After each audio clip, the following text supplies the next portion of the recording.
Hey, what up? Anthony Magianis. And I can't tell you how excited I am for this Vans Warped Tour interview right now. I requested this personally with Todd Newcomb, and Yelawolf came through. Yelawolf, say what's up, man. What's up, everybody? Name is Yelawolf. I requested this because he's a little bit different than what you would expect at the Vans Warped Tour.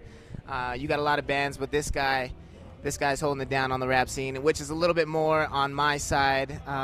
He actually just dropped an album, Trunk Music, 0 to 60. Have not stopped listening to it since. Yella, how's it been on the Vans Warped Tour for you so far? It's been dope. I mean, really, just being out here with all these bands and shit has been an experience, you know. I think it's dope when cultures collide or combine and, you know, get together and well, not really cultures, but genres of music, because really, this is just raw American culture.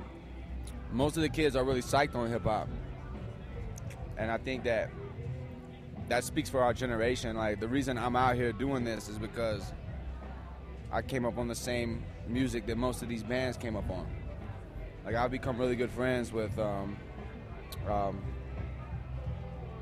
Kevin from A Day to Remember. Oh, yeah. And, I mean, really, we just have so much of the same inspirations, you know? It's just like, he picked up a guitar, I picked up a microphone, and years later, as artists, this is who we've become, but we still appreciate each other's steez, you know?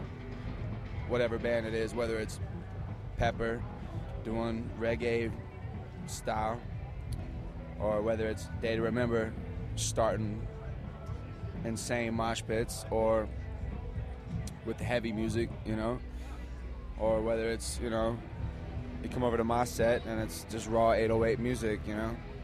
Yeah, Trunk Music, definitely. You started up your own genre. When I first listened to your CD, it was nothing that I've ever heard before. You know, you got that southern slang.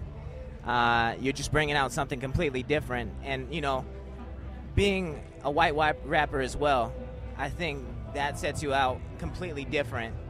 Now, I know that you recently signed to Eminem's group, and you're hanging out with Slaughterhouse and everybody. How did that connection get around? Did M come to you? I know I saw a web interview where you met Eminem, and but how did that come around where you actually started hanging out with Eminem? Well, I mean, I signed to Shady Records, you know, Interscope, Ghetto Vision, Shady Records. Basically, we put out Trunk Music.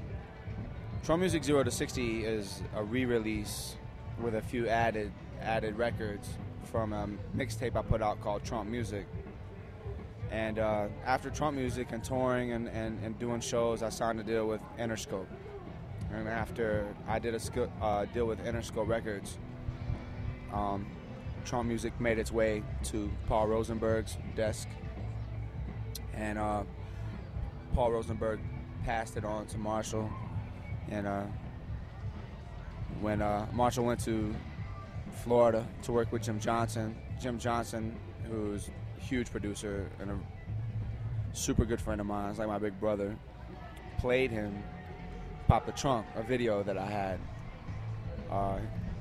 And after he saw Pop the Trunk, he checked out Trunk Music, and then, I mean, called me up for a meeting in Detroit at his studio, and rest is history, you know. So.